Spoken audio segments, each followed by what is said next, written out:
Good morning. This is David Bennett, and this is Bitcoin And, a podcast where I try to find the edge effect between the worlds of Bitcoin, gaming, permaculture, podcasting, and education to gain a better understanding of all. Edge effect is a concept from ecology describing a greater diversity of life where the edges of two systems overlap. While species from either system can be found at the edge, it is important to note there are species in the overlap that exist in neither system, and that is what I seek to uncover. So join me in discovering the variety of things being created as Bitcoin rubs up against other systems.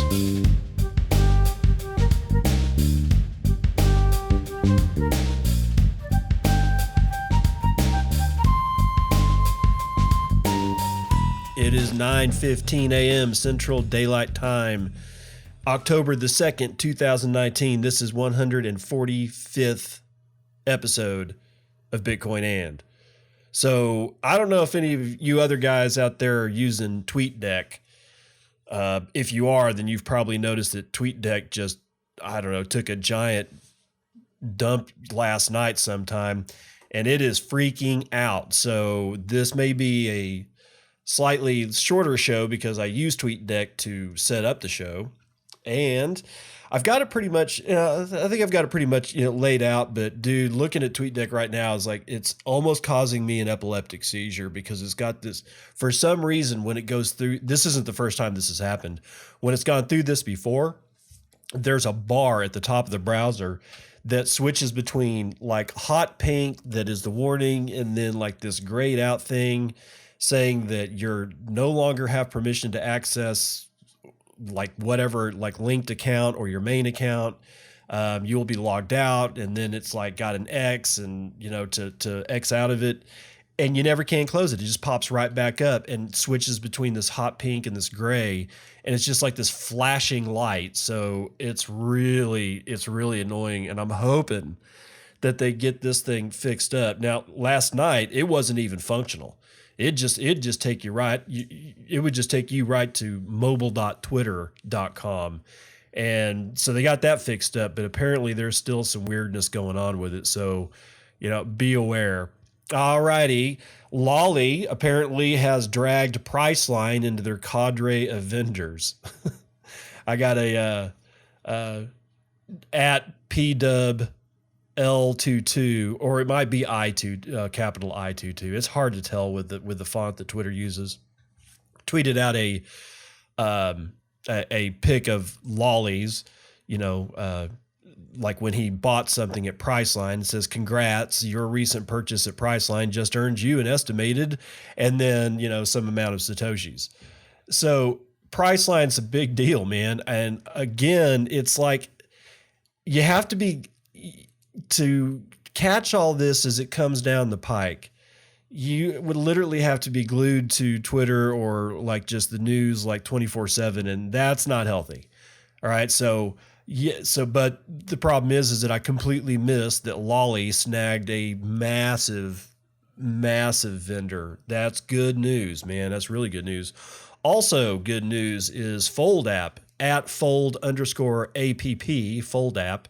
Their beta is now live, so if you've signed up for it and you're still waiting in the list, then maybe everybody's already been cleared through the list. I don't know, but I got mine a couple of days ago, and it's in beta, so you got to go to the iTunes or the App Store for Apple, because I use iOS, and get an app called Test Flight, which is apparently Apple's, way of subcategorizing things that are in beta.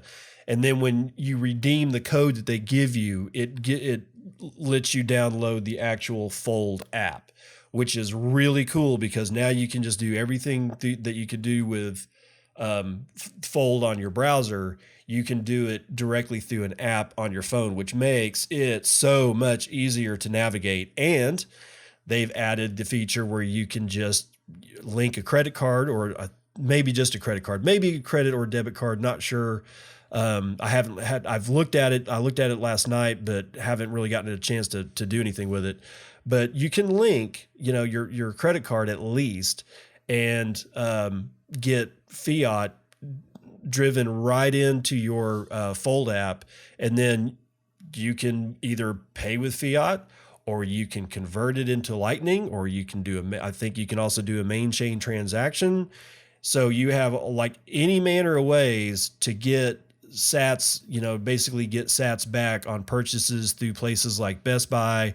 Let's see what they got on their list so far. It's Amazon.com, which is huge. They're offering 4% back. AMC movie theaters, which is up to 5%. Best Buy is up to 3%. Burger King 5%. Dunkin' Donuts has offered a generous $10 back. The Home Depot is on there with 3. Hotels.com is on there at 6, and Macy's is on there at 10%. So the guys at Fold are doing some really good work. I like them almost as much as Lolly, but I only like Lolly better because they've been around a lot longer. We will see. And I think these two companies actually complement each other. I really don't think, and I've said it before, I think they're helping to grow the pie. And as they do that, more people will come in, and as more people come in, more people will start using the service, and it kind of just feeds on itself. There's this notion that, when fast food first started coming up in the United States, that if another fast food restaurant moved into one that was already existing, it was kind of viewed as, oh, well, that's bad. And, and the same goes with restaurants too. What happens is that the more you concentrate in one area, a type of service, like this is where you go to buy cars, and this is where you go get fast food and whatnot like that. It actually grows the pie for all the vendors in that spot. Nobody actually, well, I'm sure that there are somebody that got hosed by that happening, but for the most part, what happens is that the pie just grows bigger. So the profits for each one of the companies that are there, they just grow, and they're not really eating each other's lunch, so to speak. So I kind of view this as the same way. And there's a couple of more apps out there that are like this that I'm keeping my eye on, and I'm really excited about this space. So let's get on into the InnoSilicon news. William Suberg is writing for Cointelegraph yesterday, October the 1st. $10 million mining farm fire takes blame as Bitcoin hash rate wobbles. Okay. Stay frosty as I'm reading this, because we're going to come to something else at the end of it. The Bitcoin network experienced fresh turbulence on September the 30th, while evidence emerged of a fire destroying $10 million worth of mining rigs, right? According to Marshall Long, one of the first active Bitcoin miners, mining company InnoSilicon's giant data center began burning on Monday. Details remain sparse, but a video appeared showing the machines reportedly continuing to run despite being on fire. Dovey Wan, a founding partner at crypto asset holding company Primitive Ventures, added that the total worth of equipment involved circled around $10 million. At press time, InnoSilicon had not made any public comments, either officially or on social media.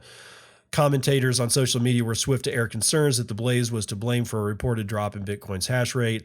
On the day it occurred, estimates of network computing power involved in processing transactions dropped from 86 quintillion hashes. Just use exahashes, guys.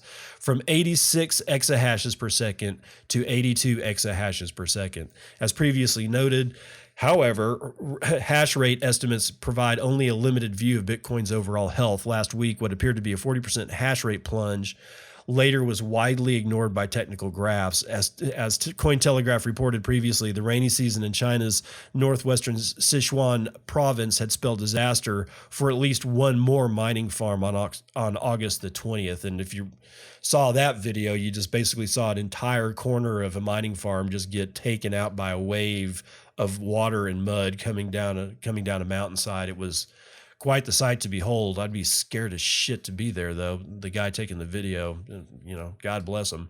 Okay, so now I said stay frosty, because InnoSilicon, as of sometime this morning, has tweeted out in response to somebody's question as to whether that fire was InnoSilicon. They have stated that it has nothing to do with InnoSilicon.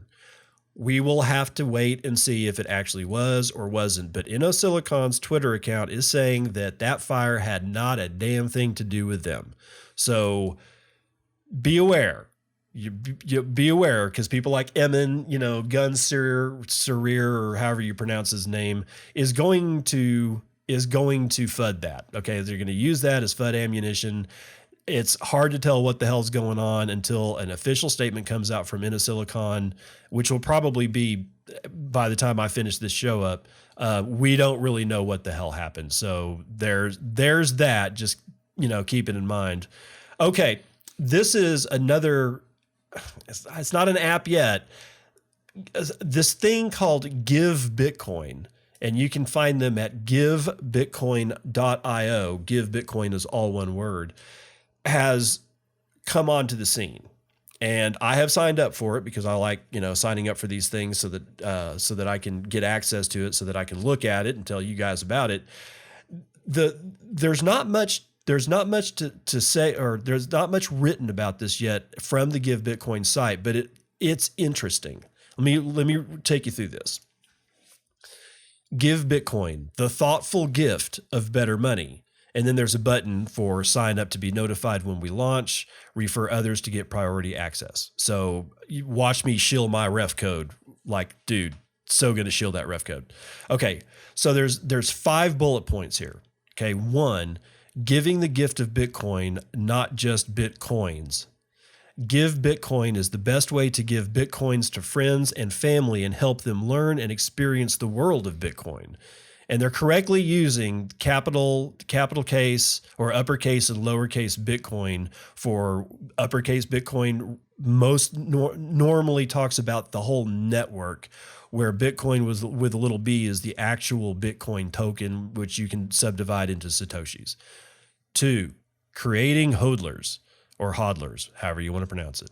Create new hodlers by locking your Give Bitcoin gifts for a set time period or a minimum price. 3, give and get Bitcoin. Want Bitcoin for your birthday or graduation? We also make it easy to ask friends and family for Bitcoin instead of cash. 4, and this is where I'm really interested in how this goes forward. Educating newcomers. Every gift made through Give Bitcoins comes with carefully crafted education and training, so recipients become real Bitcoiners by the time their gift unlocks. That's interesting. Unpacking that, I'm hoping that they're going to unpack the living daylight out of that, because this one is could be potentially interesting if they go the way that I think it's going to go. But let's do 5 first. We handle the legal. We handle all the paperwork, making sure your gift is 100% owned and controlled by the recipient. All right. We got to keep that in mind too, because at one point or another, this is going to be pseudo custodial, at least for a time being. Now, getting back to the educating newcomers. Every gift made through Give Bitcoin comes with a carefully crafted education and training, so recipients become real Bitcoiners by the time their gifts unlock. I want to know exactly what that means. If it's the following, this could be really, really cool. I could see a situation where I give, my sister, 0.2 Bitcoin, and time lock it for like a year. And the only way that she can unlock it is, and this is where, because if it's just time locked, sorry, it's been raining out here and something's blown in on the wind and my allergies are just going freaking nuts. There's nothing I can do about it except swill some nasal spray. That's about all that I'm able to do right now. If it is 100% dependent on time lock, then I guess by the time that it unlocks, it's just theirs. But what would be better is if somehow or another that time lock was somehow or another extended by their not taking to online tutorials or something like that. See what I'm saying? Like I give my sister 0.2 Bitcoin, and the only way that she can unlock it after a year is she would have had to go through modules that describe what Bitcoin actually is. And hopefully the descriptions would be more than adequate, getting into Andreas Antonopoulos level descriptions of stuff and Pierre Rochard and the people that really know how this crap works, writing modules that you have to complete before that thing, unlocks. And if you don't complete before the time lock unlocks, then somehow or another the time lock extends. basically saying, until we feel that you fully understand what the hell you are doing, you don't get this Bitcoin. I think that that would be really cool. I think that would be one of the coolest things. And I'm hoping that that's what they're doing, but we won't know until Give Bitcoin gives us the skinny on Give Bitcoin. So there's that. Keep an eye on Give Bitcoin, because if they do this right, gonna be cool. What's not cool is Ethereum's Istanbul upgrade will break 680 smart contracts on Aragon. This is CoinDesk Christian Kim writing September the 30th. A system-wide upgrade arrived on Ethereum's Ropsten test network on Monday, and while Istanbul should ultimately introduce network efficiencies, the test net launch won't be smooth sailing for everyone. For governance platform Argon in particular, the code changes were expected to break roughly 680 smart contracts, according to Aragon 1 CTO Jorge Izquierdo. These smart contracts typically manage the governance of decentralized applications running on the Ethereum blockchain. Izquierdo. Yeah, Izquierdo. Man, sometimes it's just hard doing this. Izquierdo tells CoinDesk this means forced upgrades are required for the affected smart contracts in order to ensure decentralized autonomous organizations built on the Aragon platform continue to function smoothly. Quote, up until now, DAOs could receive ETH from one another. This will no longer be possible after the Istanbul hard fork. Our Aragon 1 communications lead, John Light, says these fund transfers between DAOs on Aragon would effectively, quote, run out of gas. Calling it an unfortunate trade-off from Aragon's point of view, Izquierdo said, quote, the issue we're going to have hasn't been deemed important enough for this hard fork not to happen, which from our point of view is unfortunate, but it's a hard balance we understand, end quote. Indeed, the Ethereum token swap platform Kyber network, the system-wide upgrade only affects a single smart contract, according to Kyber network co-founder Loi Lu. Stepping back, the code change in Istanbul affecting certain smart contracts is known as Ethereum Improvement Proposal, or EIP 1884, and is meant to address one downside of Ethereum's steady growth. Oh, God. As the size of the blockchain has increased, you spelled bloated wrong. Sorry, but bloated is not spelled that way. The computational cost to recall data about the state of the network, such as account balances, has also increased. Gas prices, on the other hand, have stayed stagnant. No, they haven't. Created what Ethereum Foundation security lead Martin Holst-Swind calls, quote, an imbalance between the price of an operation and the resource consumption, end quote. In order to mitigate the possibility of overloading the network, EIP 1884 increases the gas price of 3 resource-intensive operations. The so-called slowed operation will face the greatest increase in cost for application developers building on Ethereum, going from 200 gas per operation to 800 gas per operation. This fourfold increase in slowed gas cost is what breaks Aragon smart contracts and jacks up prices for end users of the Kyber network. In one Kyber transaction, we actually used a lot of slowed operations. So after Istanbul is in effect, the price of most of our transactions will go up by 30%, said Lou. While this is not the first time gas prices have increased for the slowed operation, Lou says previous increases from 50 to 200 gas back in 2016 occurred when there were fewer active users of the Ethereum network and when ETH had a lower market value. Now, Lou says increasing the cost of slowed operations will have greater ramifications to both end users and application developers. Quote, Istanbul is the kind of hard fork that's going to break a lot of smart contracts. If we weren't following the conversation between two core developers, we would have missed EIP 1884 information, and that would have been very bad for us, Lou said. That said, blockchain researcher Mihailo Bielik said Monday that bad developer practices are likely the cause of such hiccups rather than the nature of the upgrade itself, adding, quote, developers should definitely not be hard coding assumptions about gas cost into their applications because these numbers can change at any point. So, yeah, the thing about it is that what he was saying about that it's not necessarily the tech, but bad developer practices, that is just as important as the tech. In my opinion, that shit's just as important as the tech. And if they were doing this And they didn't alert all of their stakeholders that, hey, you guys might want to actually put eyes on this to see if you're going to get hosed in any way, shape, or form, because this is what's going on.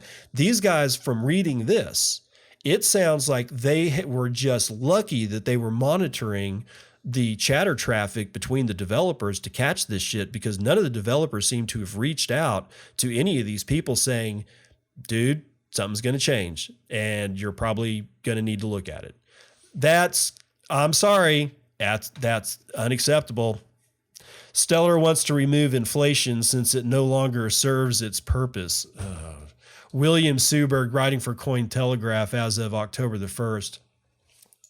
According to the Stellar Development Foundation's blog post published on September the 30th, developers are keen to discard the inflation tool, which they say now offers little functionality to network participants. Per the blog post, the protocol's new incarnation, version 12, should no longer include it, with the vote aiming to achieve consensus. The post reads, quote, after listening to what everyone had to say and weighing the pros and cons, here's what the SDF is asking validators to consider. We think it's a good idea to disable the current inflation mechanism. We've implemented a change in version 12 of Stellar Core that would do just that, and we encourage validators to vote to accept it. End quote. Good luck. Network validators will have until October the 28th to install the new version 12, at which point developers will analyze the results. Stellar originally included the inflation tool in order for projects to gain extra funds from community payouts. Since 2014, however, the situation changed and the original plan saw no real-world success because nobody's using it. The SDF adds, quote, 5 years and several million accounts later, it's clear that inflation doesn't serve this purpose. Rather than sending inflation to projects building on Stellar, the majority of users join pools in order to claim that inflation for themselves if they set their inflation destination at all, end quote. Should the proposal to remove inflation fail, version 13 of the Stellar protocol, being itself a subject of a community-wide vote, will re-include it. XLM's price, the Stellar token's price, appeared ambivalent to the concept of press time, gaining modestly as part of a wider cryptocurrency resurgence on Tuesday. As Cointelegraph reported on September the 9th, Stellar confirmed a $120 million airdrop in conjunction with encrypted messenger keybase. All right. Again, I see this is probably going to cause an issue for Stellar, because, are they going to install 12? I mean, how many of these people actually want inflation? And when they're saying that they asked everyone, bullshit. You didn't ask every single person. So again, shitcoinery is going to get you to places that you never wanted to go to. That's what shitcoinery will get you. Please just stop, right?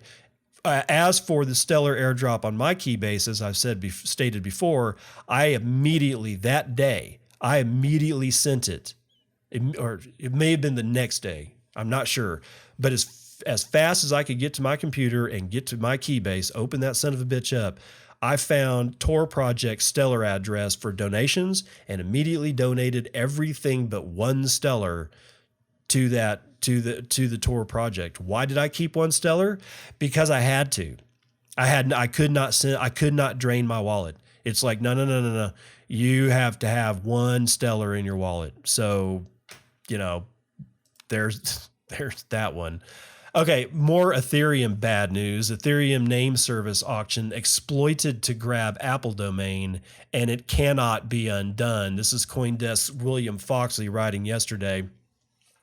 The apple.eth domain has been grabbed with no way to get it back thanks to an exploit of the auction by the Ethereum naming service, a domain registration service for the Ethereum network. The auction kicked off on September the 1st and was run by digital collectibles marketplace OpenSea, which disclosed the exploit Monday and published an update on the issue today. Taking full responsibility for the bug, OpenSea said 17 names in total were taken by the hacker, including other notable ones such as DeFi.eth, Wallet.eth, Pay.eth. The bug in the auction software had distributed ENS domains to participants who did not hold the highest bid, according to the Post.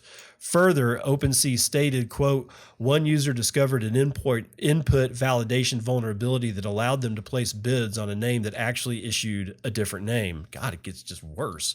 Further issues with the auction process affected some 30 domains like bitmex.eth or hodls.eth with bids incorrectly processed.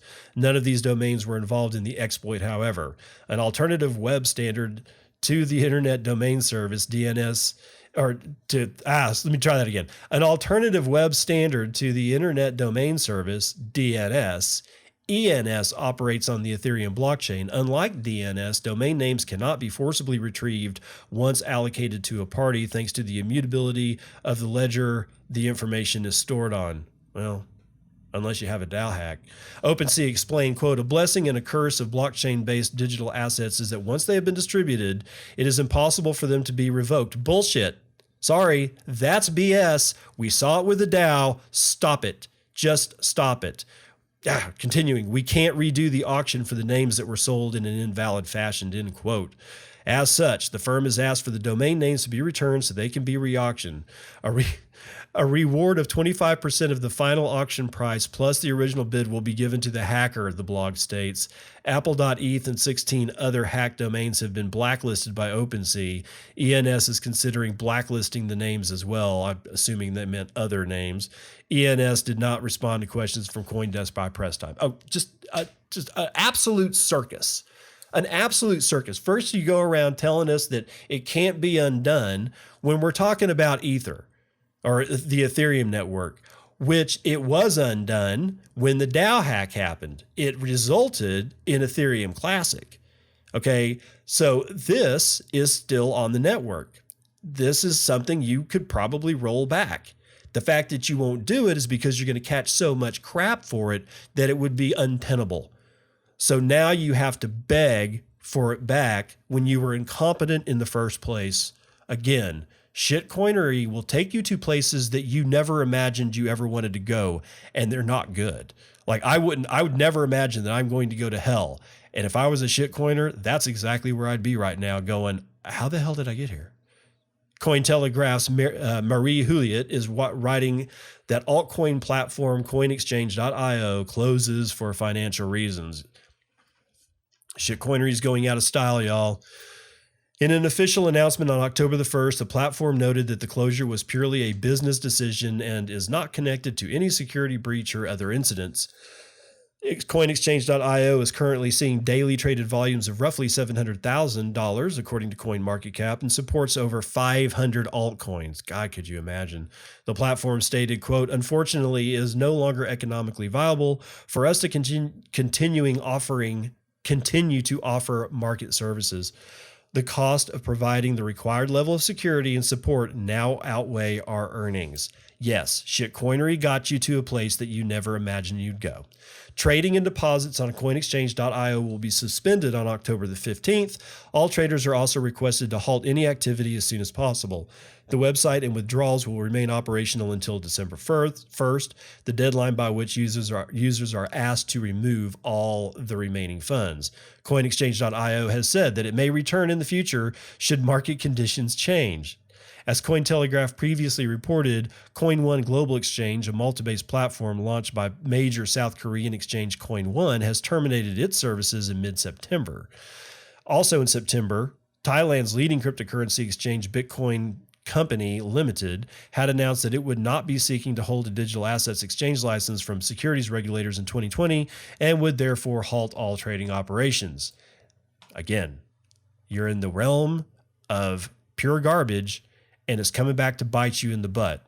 Now, this one came back to bite EOS in the butt, but it was more like a scratch with like a mouse's pinky finger. This is directly from the United States Securities and Exchange Commission. SEC orders blockchain company to pay $24 million with an M penalty for unregistered ICO. This was released September the 30th. The Securities and Exchange Commission today announced settled charges against blockchain technology company Block One for conducting an unregistered initial coin offering of digital tokens, ICO, that raised the equivalent of several $billion with a B over approximately 1 year. The company agreed to settle the charges by paying a $24 million civil penalty. $24 million against $4.2 billion, which is what they raised. Okay. According to the SEC's order, Block One, which has operations in Virginia and Hong Kong, conducted an ICO between June 2017 and June 2018. The order finds that Block One stated it would use the capital raised in the ICO for general expenses and also to develop software and promote blockchains based on that software. Block One's offer and sale of 900 million tokens began shortly before the SEC released the Dow report of investigation and continued for nearly a year after the report's publication, eventually raising several $1 billion worth of digital assets globally, including a portion from U.S. investors. That's going to be kind of important in a sec. Block One did not register its ICO as a securities offering pursuant to the federal securities laws, nor did it qualify for or seek an exemption from the registration requirements. Quote, a number of U.S. investors participated in Block One's ICO, said Stephanie Avicon, co-director of the SEC's Division of Enforcement. Companies that offer or sell securities to U.S. investors must comply with the securities laws, irrespective of the industry they operate in or the labels they place on the investment products they offer, end quote. Block One did not provide ICO investors the information they were entitled to as participants in the securities offering, said Stephen Pelkin, Piken, co-director of the SEC's Division of Enforcement. The SEC remains committed to bringing enforcement cases when investors are deprived of material information they need to make informed investment decisions. The SEC's order finds that Block One violated the registration provisions of the federal securities laws and requires it to pay $24 million in civil monetary penalty. Block One consented to the order without admitting or denying its findings, of course. The investigation was conducted by Luke M. Fitzgerald and Tonnevi Lay and was supervised by John O. Enright of the SEC's Cyber Unit in New York Regional Office. BS. That's like 0.5% or less as a penalty of $4.2 billion. Now, remember what I said to keep in mind. They were saying that a number of U.S. investors participated. First of all, they don't know how many investors in the U.S. participated. Second of all, the stuff that the chatter I'm hearing on the street is that 24 million may very well be appropriate because only so many U.S. investors invested. The problem is you don't know how many, that all this is a cost of doing business for yet another scam coin that is specifically designed to take the money from your wallet and put it into their wallet. Stop doing this. They took in $4.2 billion. Their coin has a market cap of like 3.7 to 3.8 at this point. It's like just a complete shit show at this point. It's a loss. It's a bad loss. And then they get this slap on the wrist from the SEC. Now, I don't like being statist. However, in certain situations, the enemy is my friend. And while Bitcoin is finding cover under all these coins getting shot down, because this isn't the only one that was done. There were two other announcements over like the last 2 days of a couple of other people that were settling. I can't remember the name offhand, but one of them did not get a slap on the wrist. One of them is expected to pay like 187% of what they got back. Now, here's my big question. How does the SEC protect investors if they just take the money for themselves that they get in these fines? Did they make anybody whole? No. They sure as shit couldn't, do it this way because they don't know how many U.S. investors there were, especially if those people were using Tor or something like that, and a good, VPN, No, there's no way to tell. So this is just weird that somebody who got $4.2 billion over a year, and they were doing it after the Dow report of investigation came out from the SEC, and they were still doing it, they get a pittance of something to pay, and yet this other company has to pay everything back and like 87% on top of that. And it's mind blowing just how bad these guys get their own regulations.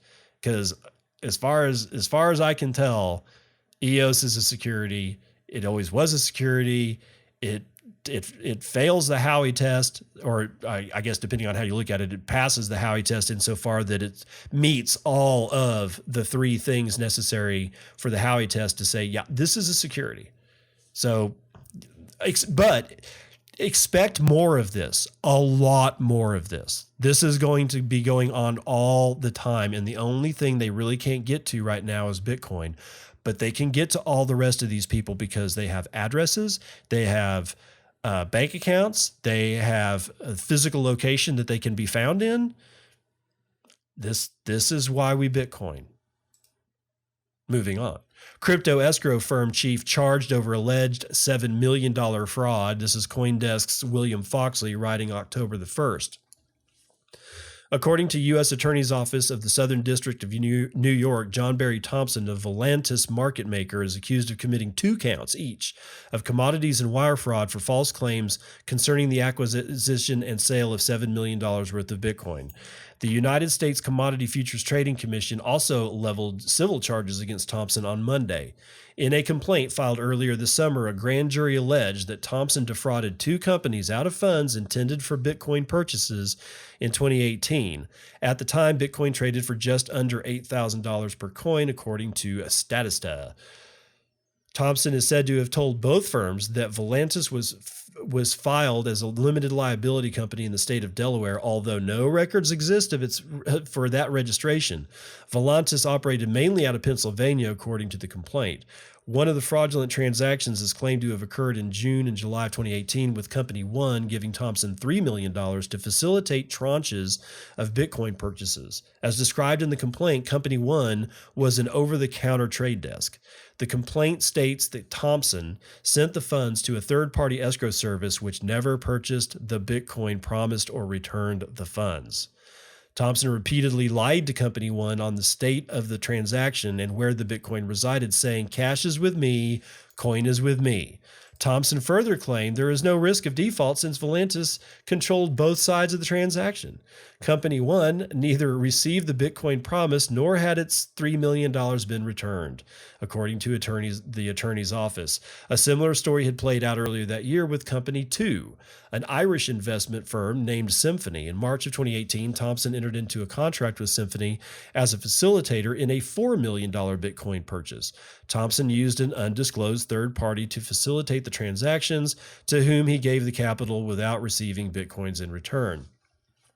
As with Company One, the deal with Symphony came to a close in July of 2018, with Symphony out of pocket and having received no Bitcoin. Under the state of Pennsylvania's current commodities and wire fraud laws, Thompson could face up to 60 years in prisons for all 4 counts. Manhattan U.S. Attorney General Jeffrey S. Berman said, quote, "As alleged, John Barry Thompson repeatedly lied to investors in cryptocurrencies about the safety of their investments made through his companies. As a result of Thompson lies, investors lost millions of dollars." Not your keys, not your Bitcoin. Stop engaging with charlatans.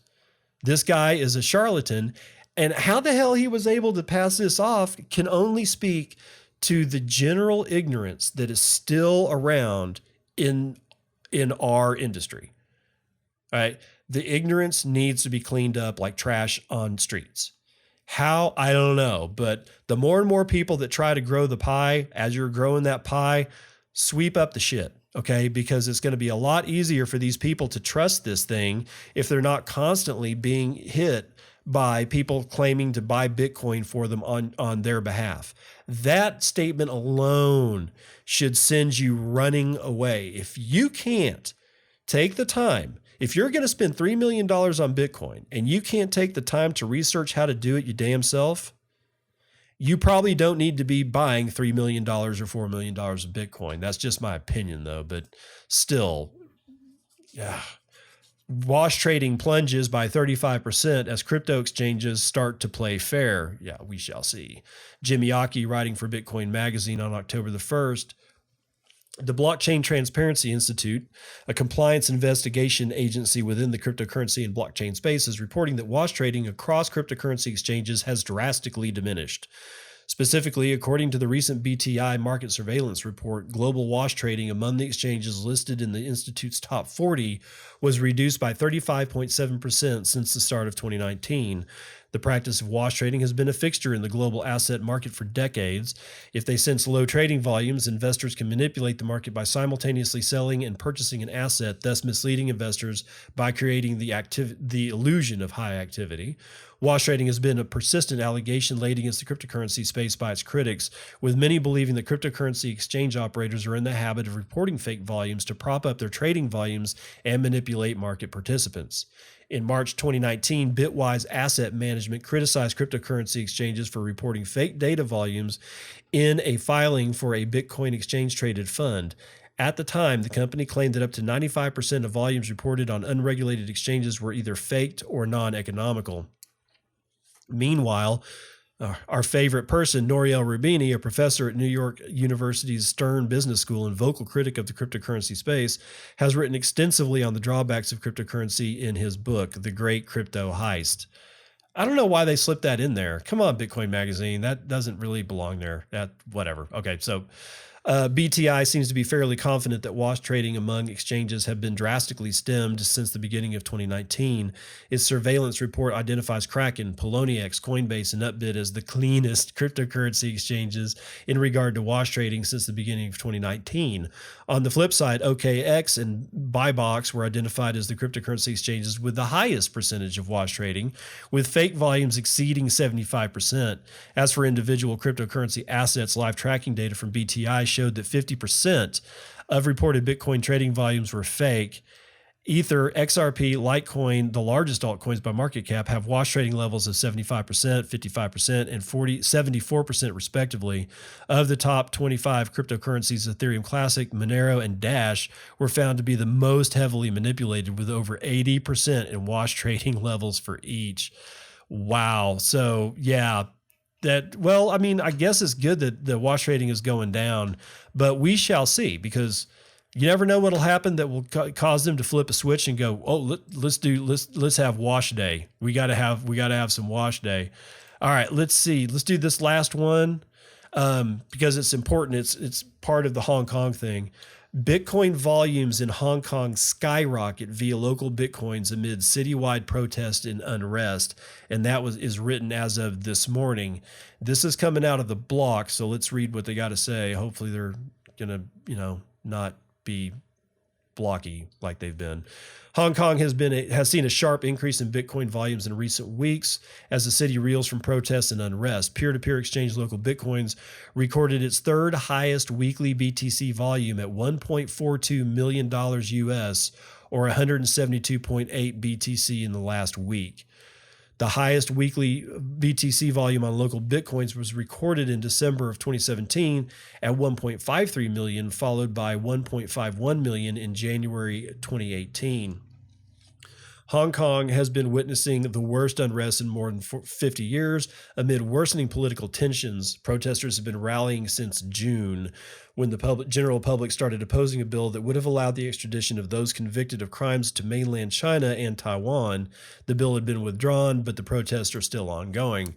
So yeah, and it's got your, it shows a picture of the obligatory weekly local Bitcoin volume chart that is given by local Bitcoins, and it is quite the spike. It had been kind of dropping. I mean, it's like, for the most part, half of it is under half a $1 million US. And then you get this giant spike to damn near 1.5 million. I mean, it's like, wow, it just all of a sudden exploded. So anyway, Hong Kong, God, prayers go out to you guys. I'm hoping that you can stay safe. One guy's already been shot, And I saw a report this morning of a journalist losing her eye, seems to be a theme, due to a rubber bullet. So she's permanently blinded in that eye now, for being a journalist out on the street. And so hopefully Bitcoin can fix this. I don't know, man. This is a pretty big deal. Anyway, that's going to do it for your morning roundup.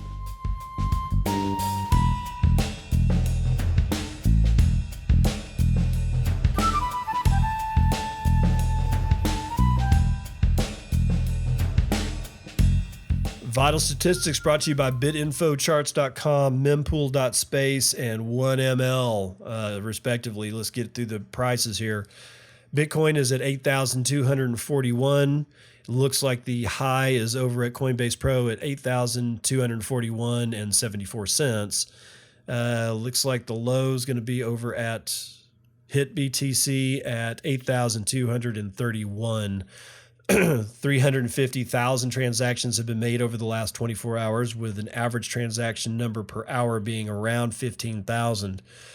1.03 million BTC have been sent over that last 24 hours, with 43 BTC being sent on average per hour.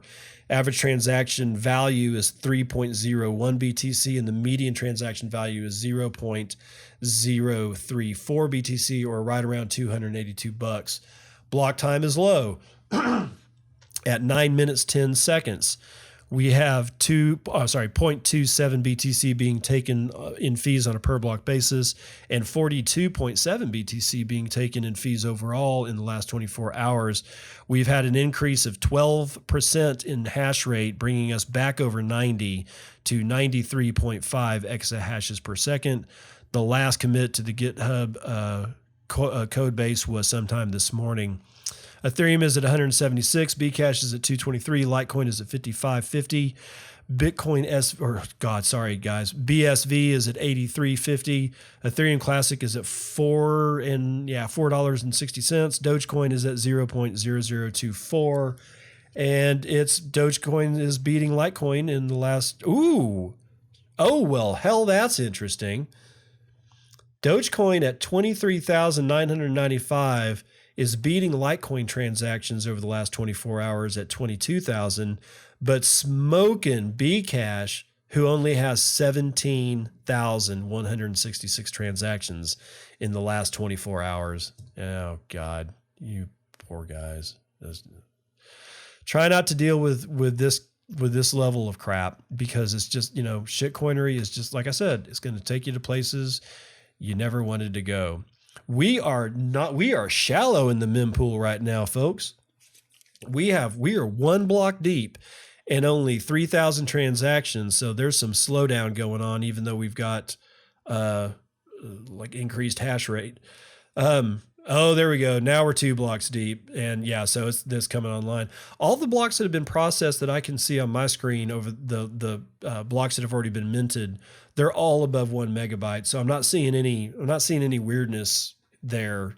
Usually I would expect to see a couple of blocks with no transactions, because, some miners are like that for whatever reason. So let's look at Lightning. The new nodes in the last 24 hours has increased 40%, giving us 7 brand new nodes online. Over the last 7 days, 43 nodes have come online, and over the last 30 days, 286 have come online. The number of new channels that have been coming online in the last 24 hours is also up, this time by about 20.5%. We have 118 brand new channels.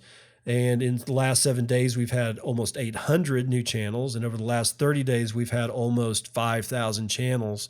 Number of nodes, we are still sitting above 10,000 at 10,038. And that's going to do it for your vitals.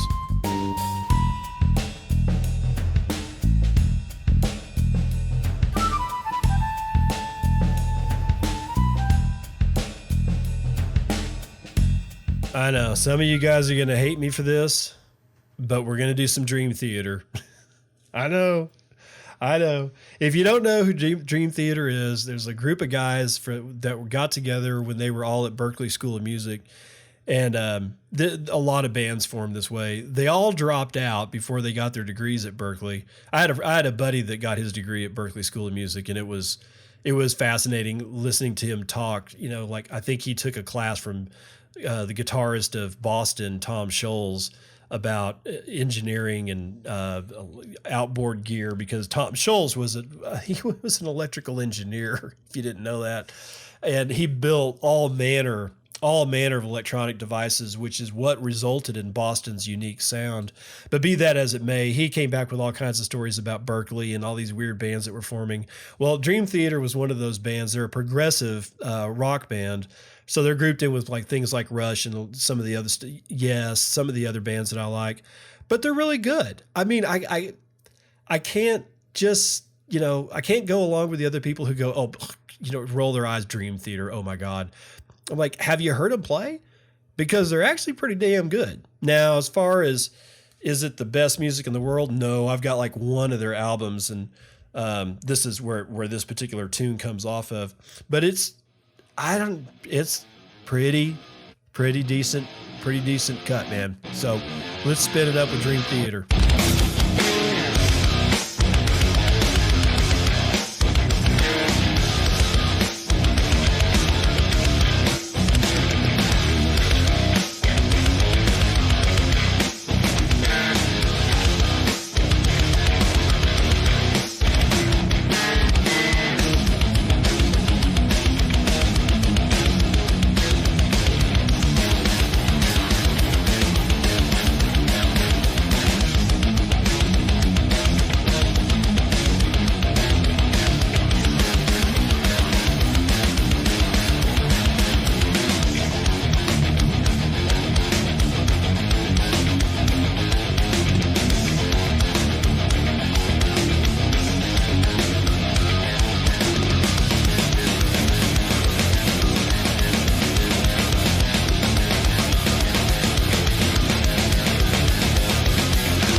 Daily Trainwreck is brought to you by a gentleman by the name of Jorge Stolfi, at Jorge Stolfi on Twitter.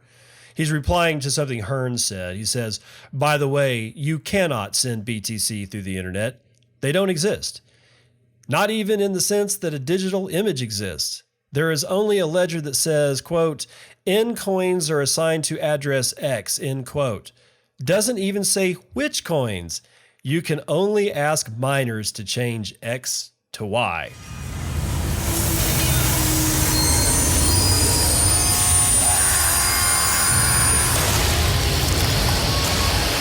All right, so where's this coming from? All right, so Hearns at HERNZZZZZZ, he just puts it out there. I wish I had a sat for every time this guy tried to FUD Bitcoin for the last 6 years. That's a retweet, and he's retweeting Jorge Stolfi, which is probably what caught Jorge's attentions, because he had tweeted on April the 16th, all the way back in 2013, he's been doing this shit. He says, economists were dead right about Bitcoin Cash in their after-the-fact predictions, of course, and then he gives a link to a businessinsider.com article, which I'm not going to read. So Jorge writes back to Hearns and says, I wish I had a penny for every $1,000 that Bitcoin believers lost so far.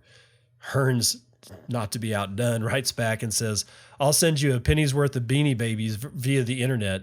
Oh, wait, that won't work. How about a penny's worth of a lottery ticket? And that's when Jorge spilled his guts on the train tracks and became today's Daily Trainwreck, because this is just ridiculous.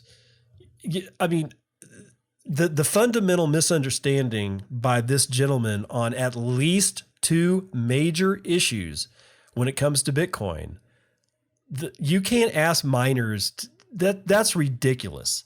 The whole thought that miners do anything but mint blocks is ludicrous. Okay. The fact, like, it doesn't even say which coins. A, that's not true. B, that's kind of what we want. That would be more fungible. You know, I've sent BTC over the internet for the entire time that I've been sending BTC because I can only send it over the internet. I don't have a handful of open dimes. If I had a handful of open dimes, I could load them with BTC and I could physically hand it to somebody who can then verify the amount of BTC that key represents. Because I'm not really passing them Bitcoin, I'm passing them a key. But that key is associated with coins. I also don't have access to doing this shit through the satellite, through Blockstream satellite. But at one point or another, this shit's going to hit the internet. If the internet's the last mile, then it's still the last mile. The transactions have to get mined, validated and then put in a block, and then that block has to get mined. Saying that you cannot send BTC through the internet because they don't exist, like a digital image doesn't exist, is wrong in so many ways. And why is this important to understand? Because this guy is a computer science professor at the State University of Campinas, which is, from what I understand, down there in Brazil, in Campinas, Brazil. University, full-blown professor of computer science, doesn't understand the fundamentals of how this shit works. So watch out for people like this, because ignorance is everywhere. It's a new industry. It's only 10, 11 years old. People are going to get things wrong all the time. And I just noticed I'm not following Hearns. Oh my God. How does that? Sorry, Hearns. Rectified. Anyway, there's your smoldering pile in the corner.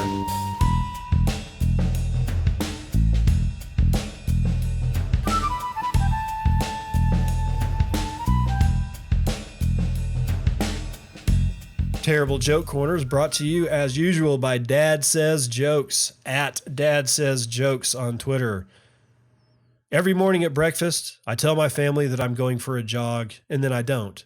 It's my longest running joke of the year. A joke so bad it's good. And that's a good one. I like that one. This Dad Says Jokes thing is amazing. They're so terrible, but they're really inventive. This one's pretty inventive. I mean, it's like, it's very subtle in the way that it presents what the punchline is. It provides its own context and then goes ahead and delivers a punchline that is sort of kind of depends on the context, but not in the way that you would normally. So it sort of jogs your brain. So that, and I really appreciate jokes like that because God, it probably takes so much thought to actually construct those. Anyway, there's your terrible joke corner. We're just going to go ahead and get on out. It is Wednesday, so it's hump day. We've got, clearly we've got weird shit going on all over the place with the markets. We've got FUD. We've got the SEC looking like they're opening up their cannons. I expect way more of this SEC action to be taking place from now until, like, I don't know, for the next 5 years minimum, and probably beyond that. But keep in mind when you read this, there's that two things are going on. One, the SEC doesn't appear they want to have any teeth, and maybe they don't want to have any teeth because maybe they're looking at all the altcoins and ICOs and the scam coins, of which they all are. Maybe they're looking at that as something that they can use to take down Bitcoin instead of having to go after it itself, because you kind of can't. And if in an asymmetric warfare state, you're going to use whatever it is, whatever tools are available to be able to destroy what you perceive as your enemy, especially when your enemy is like nowhere to be found, like Bitcoin. Okay. All these other people can be found. And by slapping them on the wrist a couple of times, and then letting them go to continue to scam people, maybe it's their way of trying to look like they're doing something so they don't get in trouble, and yet not doing enough that it cripples the competition, that the perceived competition for Bitcoin, because there is no competition, but there's perceived. It can be perceived that way. In either event, keep that in mind as you hear about this garbage coming down the pike, and I'll see you on the other side. This has been Bitcoin and I'm your host, David Bennett. I hope you enjoyed today's episode and hope to see you again real soon. Have a great day.